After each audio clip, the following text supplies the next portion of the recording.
What's up guys, it's CJ from smartkeitai.com. Playbox finally released their Bang Bang Racing game for Tegra 2 powered Android tablets and smartphones, and you can find it in the Tegra Zone or in the Android market for about $8. It features 8 racetracks, 4 racing classes, and 20 total cars to choose from. I believe that $8 price is an introductory offer, so you'll probably want to jump on it if you've been waiting for this game.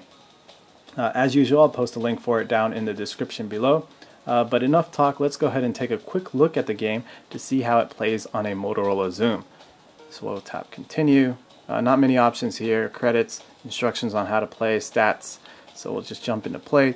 3 game modes to choose from. We have time trial. I'm sure you guys know what that is. You just race against yourself to see if you can top your previous best scores. And then we have championships. That's basically a circuit mode where you race a group of tracks consecutively, and then you earn a certain amount of points depending where you finish in each race. And then at the end of all the races, you total those up and see where you place overall. Then we have standard. That's just your basic exhibition or practice or arcade mode, where you just race one track and you get to select which track you race. So we'll go to championships just to see what that looks like.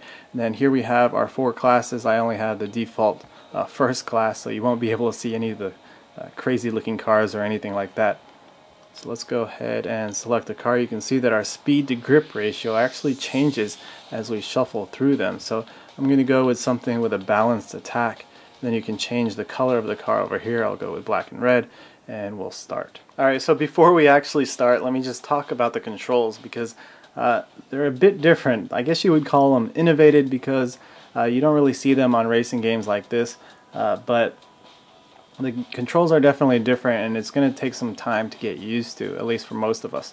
So let's go ahead and press start to see what they're like. You just tap on the screen and then slide around to control where you want the car to go. And then the further away you have your finger from the car, the faster it'll go. So if you bring it in close, it'll slow down. If you, oops, I got stuck. If you pull it away, it'll speed up. So I guess this is probably why they went with this style of controlling the car, because it allows you to control the direction and also the speed of the car. Many of these games usually have auto acceleration because of the traditional controls that they have. This game is a bit different in that department. Now it's up for debate whether most people like these type of controls or not, but as you can see, even though I haven't played much of this game, I'm still able to compete, and I'm in second place right now. So it's not too difficult to use, and probably with some practice I can master it. But for me personally, I would prefer to have the traditional virtual on-screen buttons, because that's just the way I like to play racing games. So hopefully, if the developers are listening, I would love to see that option added. They don't have to change the default controls, but add some options in there to change up the control scheme for those of us who like the old school controls. And before we wrap up, I wanted to go into standard mode so we can see a different stage to see what that looks like. Here's the stage I raced previously. Then we have the coast, Sakura Speedway, some snow stages. So let's try this one, and we'll go ahead and start. Looks like I'm starting in the back of the pack. Let me push those cars out of the way.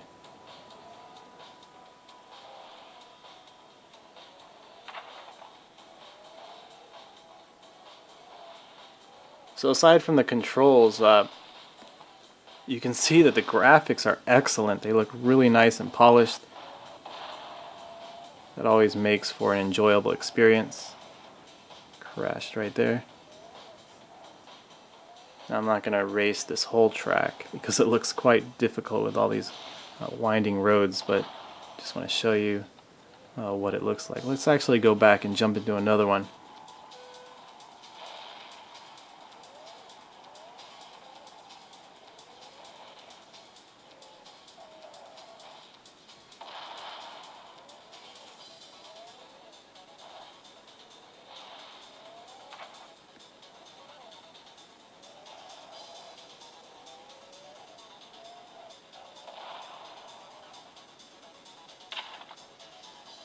Alright, so this was Bang Bang Racing for Android. I want to remind you that it's only available for devices with the Nvidia Tegra 2 chipset, and it'll cost you about $8 on the Android market.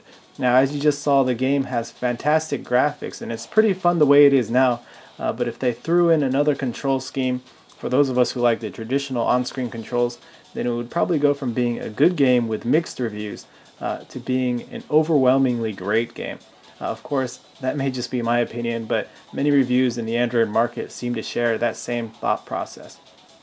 Hopefully the developers take note of that. Let me know in the comments below if you think the controls are fine the way they are, or if you'd like to see additional options like me. If you liked our video, please give it a thumbs up and subscribe to our channel if you haven't already. You can also follow us on Twitter at twitter.com/smartktye. Thanks for watching.